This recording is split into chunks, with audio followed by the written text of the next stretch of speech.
Armsad sõbrad, kätte on jõudnud paastoaja 5. pühapäev, mida nimetatakse ka kannatuse või kannatamise pühapäevaks. Selle pühapäevaga algavad 2 viimast paastoaja nädalat, mida tuntakse ka kui Kristuse kannatamise aega. Ka meie tänane evangeelium kõneleb ette ulatuvalt või ettevaatavalt Kristuse kannatustest ja tema surmast. Tegemist on väga tõsise tekstiga, nii nagu kogu see aeg, see kannatamise aeg on väga tõsise ja järele mõtlema kutsuva iseloomuga. Meie kirikukalendris on see evangeeliumi tekst antud veidi lühemalt. Mina lisan nii selle algusesse kui lõppu paar salmi, et see tekst oleks paremini mõistetav, et viidata kontekstile, millest see lõik on võetud. Me leiame selle Johannese evangeeliumi 11. peatükist. Tegemist on peatüki lõpuosaga. Nüüd hakkasid Jeesusesse uskuma paljud juudid, kes olid tulnud Maaria juurde ja näinud, mis Jeesus oli teinud. Aga mõned neist läksid variseride juurde ja teatasid neile, mis Jeesus oli teinud. Seepeale kutsusid ülempreestrid ja variserid kokku suurkohtu koosoleku ja ütlesid, mis me teeme. See inimene teeb palju tunnustähti. Kui me jätame ta rahule, hakkavad kõik temasse uskuma ning siis tulevad roomlased ja võtavad ära nii meie pühapaiga kui ka rahva. Aga üks neist, Kaifas, kes oli tolle aasta ülempreester, ütles neile, teie ei tea mitte midagi ega mõtle, et teile on parem, et üks inimene sureb rahva eest, kui et kogu rahvas hukkub. Aga seda ta ei öelnud iseenesest, vaid tolle aasta ülempreestrina kuulutas prohvetlikult, et Jeesusel tuleb surra rahva eest. Aga Jeesus ei pidanud surema üksnes selle rahva eest, vaid et koguda ka hajali elavaid Jumala lapsi ühte kokku. Sellest päevast peale võtsid nad siis nõuks Jeesus ära tappa. Nüüd ei käinud Jeesus enam juutide keskel avalikult, vaid läks sealt ära kõrbe lähedasse paika, Efraimi nimelisse linna ning viibis seal koos jüngritega. Aga juutide paasapühad olid ligi ning maalt läksid paljud üles Jeruusalemma end paasapühade jaoks puhastama. Siis nad otsisid Jeesust ja pärisid pühakojas seistes üksteiselt, mis te arvate, vaevalt ta tuleb pühadeks. Aga ülempreestrid ja variserid olid andnud käsu, et kui keegi peaks teadma, kus Jeesus on, siis see annaks ta üles, et nad saaksid ta vahistada. See sündmus, millele siin evangeeliumi alguses viidatakse, mida Jeesus oli teinud, oli Jeesuse sõbra Laatsaruse ülesäratamine surnuist. Ma usun, teile tuleb meelde, Laatsarus oli Jeesuse sõber, tema õed Marta ja Maaria teatasid Jeesusele, et Laatsarus on raskesti haige ning palusid, et Jeesus tuleks ja teeks ta terveks. Aga Jeesus viivitas ja jõudis kohale alles siis, kui Laatsarus oli olnud juba 4 päeva hauas. Ja siis Jeesus laskis haua suult kivi ära veeretada, hüüdis valju häälega Laatsarus, tule välja ning Laatsarus tõusis surnuist üles. Seda nähes meile öeldakse, hakkasid Jeesusesse uskuma paljud juudid, kes olid tulnud Maaria juurde ja näinud, mis ta oli teinud.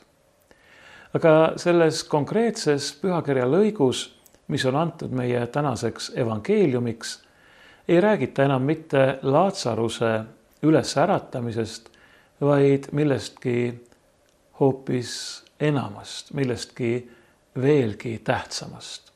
Jah, see võib kõlada kummaliselt, aga on midagi veelgi tähtsamat kui ühe surnu hauast väljatoomine ja talle elu tagasi kinkimine. Meie tänase evangeeliumi keskmes on kaks meest. Jeesus muidugi, ta on ikka evangeeliumi keskmes, ning Jeesuse verivaenlane, võiksime öelda tema vihaseim vastane, ülempreester Kaifas. Aga võiksime öelda veel teisitigi.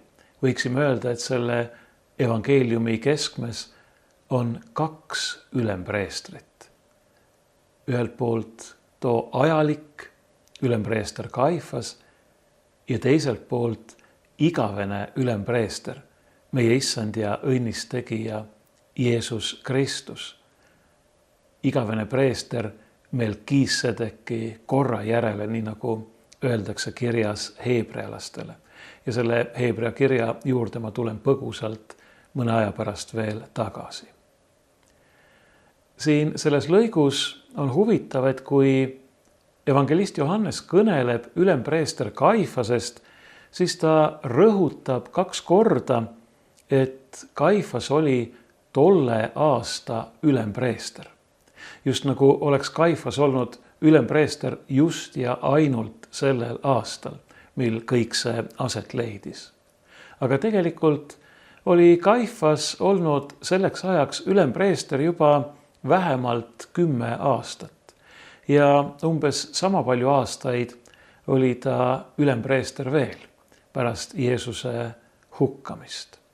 Ülempreestrit ei valitud nimelt mitte igal aastal uuesti, vaid ta oli ametis nii kaua, kui ta oli, ja tollel ajaloo perioodil, tuletame meelde, et Iisrael oli Rooma okupatsiooni võimu all, sõltus ülempreestri ametisse määramine ja ametis püsimine eeskätt Rooma võimudest. Tuleb välja, et Kaifas sai nendega üsna hästi läbi, kuna ta oli ülempreester alates 18. aastast pärast Jeesuse sündi kuni 36. aastani pärast Kristuse sündimist. Niisiis kokku vähemalt 18 aastat. Ja see tegi Kaifasest ühe pikema ametiajaga ülempreestri tollel perioodil. Ning see, mida me loeme tänasest evangeeliumist, annab meile pisut ka aimu, mis see oli, mis lubas Kaifasel nii pikalt või aitas Kaifasel nii pikalt ametis püsida. Ilmselt oli ta nii-öelda poliitiliselt üsna osav.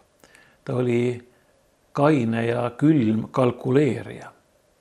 Küllap ta oli üsna julm ja jultunud mees, kes oli valmis oma eesmärkide saavutamiseks ja oma positsiooni kindlustamiseks minema koguni üle laipade. Antud juhul siis üle Jeesuse laiba. Muidugi ei olnud ta ainus taolise mõtteviisiga mees seal juutide ülemkihi hulgas. Meile öeldi, et kui suur kohus tuli kokku, siis olid suurkohtu liikmed suures kimbatuses, mis me teeme. See inimene teeb palju tunnustähti. Kui me jätame ta rahule, hakkavad kõik temasse uskuma ning siis tulevad roomlased ja võtavad ära nii meie pühapaiga kui rahva. Tegelikult kreekakeelses originaaltekstis siin pühapaigast ei räägita, räägitakse ainult paigast või kohast ja me võime tõlkida nii eesti keeles kui kreeka keeles on see samamoodi ülekantult, et nad kardavad, et nad jäävad oma kohast, see tähendab oma positsioonist ilma. Kuigi nende sõnad kõlavad esialgu vagalt, justkui tahaksid nad kaitsta pühakoda ja rahvast, hoolivad nad tegelikult ainult iseendast. Ja nii ka Kaifas. Tema plaan, millega ta välja tuli, Jeesus hukata või hukata lasta, oli mõeldud just nimelt selleks, et hoida, kindlustada oma enda positsiooni. Aga hoolimata oma pikast ametiajast oli Kaifas ikkagi ainult üks maine, inimlik ja ajalik ülempreester. Ning temagi tund tuli õige pea. Jah, võib-olla ta oli ametis veel 8–10 aastat, aga tema tund tuli. Ta oli ajalik ülempreester. Tolle aasta ülempreester, nagu ütleb evangelist Johannes.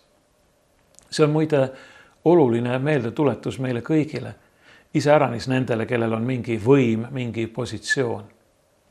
Nii nagu minu vanaema ikka armastas öelda, kõik läheb mööda ja meie ka. Ja ma arvan, et me vajame sellist meeldetuletust, sellist reaalsusesse tagasi toomist. Küllap seda teadis tegelikult ka ülempreester Kaifas, aga siiski püüdis ta hoida kinni sellest, mis tal oli, sõna otseses mõttes 10 küünega, hoida nii kaua, kui see peaks võimalik olema, minnes, nagu juba öeldud, kas või üle laipade. Sellele ajalikule ja üle laipade minevale ülempreestrile vastandub nüüd see, kellest ta too ajalik ülempreester üritas kõigest jõust lahti saada. Igavene ülempreester, meie issand ja õnnist tegija Jeesus Kristus, kes ei ole läinud mitte üle teiste laipade, vaid on omaenda verega ükskord kõige pühamasse paika sisenenud, nagu öeldakse kirjas heebrealastele, millele ma juba viitasin, ning on seal iseennast ohverdades, meid lunastades, meile Jumalaga lepituse, pattude andeks andmise uue elu kinkinud. Muide, ma soovitan teil eriti sellel kannatamise ajal lugeda kirja heebrealastele, sest seal räägitakse väga põhjalikult ja väga hästi Kristuse ülempreestri ameti ja tema ohvri tähendusest. Juutide ülempreestri tähtsaimaks ülesandeks oli kord aastas minna templi kõige pühamasse paika, et seal ohvriloomade verega toimetada lepitust kogu Iisraeli rahva pattude eest. Aga kõik need ohvrid, nii see, mida toodi suurel lepituspäeval, kui ka kõik need loendamatud igapäevased ohvrid, mida tõid maised preestrid seal Jeruusalemma templis, ei võinud tegelikult patte ära võtta. Need ei võinud, need ei saanud, need ei suutnud inimeste süüd kustutada. Jah, inimesed tulid küll pühadeks Jeruusalemma, et ennast puhastada, nii nagu öeldakse ka selles evangeeliumi lõigus, mida ma lugesin, aga tegelikult need ohvriloomad, kogu see templi rituaal ei suutnud inimesi puhastada ega uueks teha. Mida nad suutsid?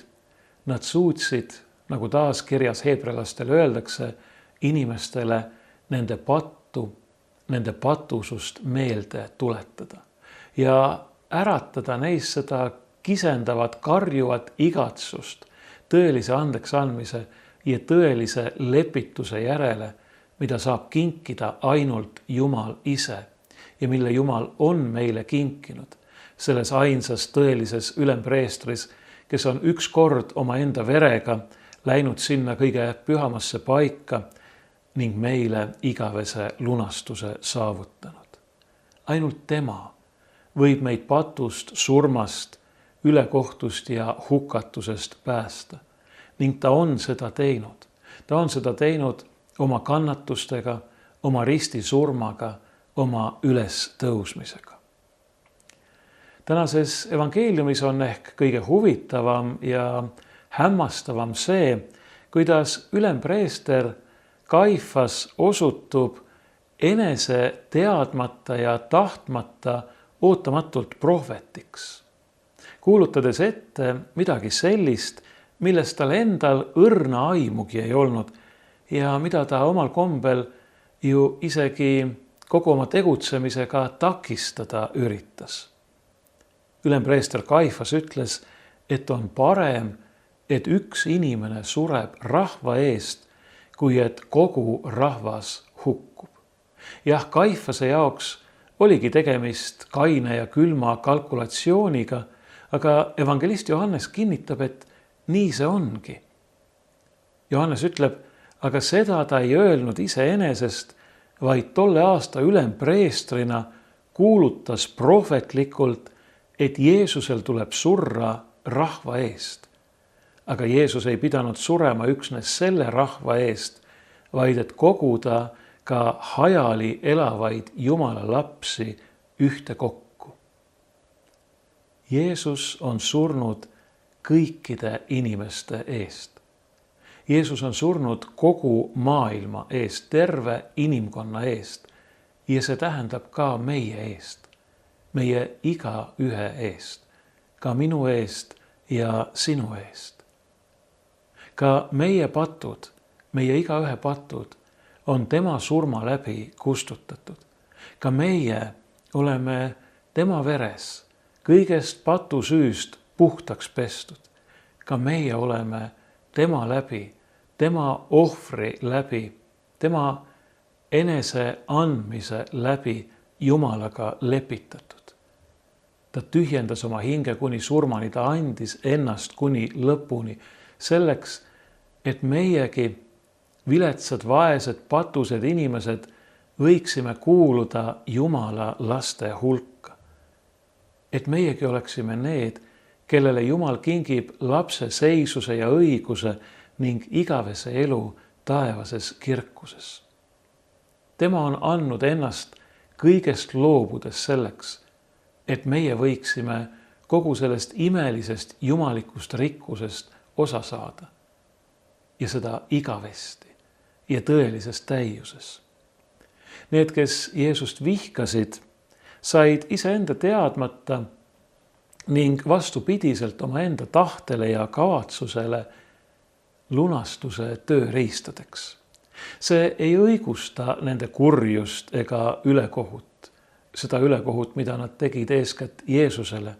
Küll aga võime öelda, et kui Jumal laskis inimestel nende kurjuses, nende madaluses, nende ülekohtus teha seda, mida inimesed ikka teevad, tegi ta samal ajal ise seda, mida tema ikka teeb. Ta tõi kõige suuremast ülekohtust ja kurjast välja kõige suurema ja imelisema hea. Ta laskis surmast tõusta elu.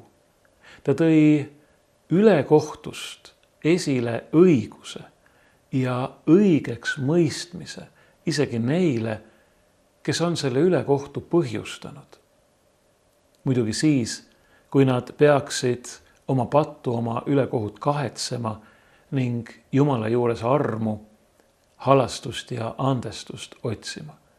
Aga just selles, kus teostub kõige suurem inimlik kurjus, tuleb kõige kirkamalt esile Jumala imeline armastus ja tema õigus, mille ta tahab kinkida kõigile neile, kes oma pattu kahetsedes ja meeleparandust otsides tema poole pöörduvad ja tema juurde tulevad.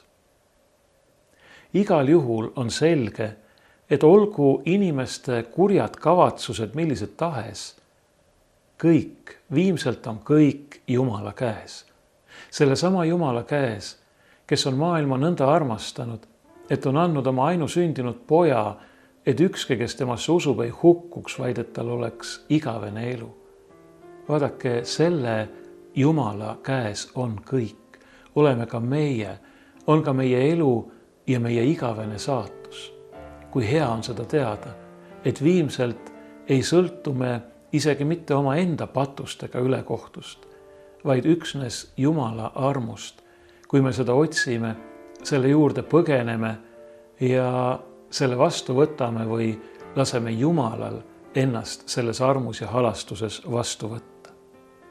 Enne Laatsaruse juurde minemist ütles Jeesus oma jüngritele, et see kõik on sündinud ja sünnib selleks, et Jumala poeg saaks austatud. Aga selle austamise all ei pidanud Jeesus silmas mitte inimestelt tulevat austust, kiitust, kummardamist, imetlust, vaid seda, mida ta mujal nimetab ka enda ülendamiseks. Mis on see, mida Jeesus nimetab enda ülendamiseks? See on tema ülendamine risti puule. See on tema lunastav ristisurm, millest tõuseb elu kõigile, kes temasse usuvad ja kes ta vastu võtavad ning seeläbi temas Jumala lasteks saavad. Andku Jumal, et meiegi oleksime nende hulgas, et me teaksime, et tema on tõesti see, kes on surnud ka meie eest, et meie ei hukkuks.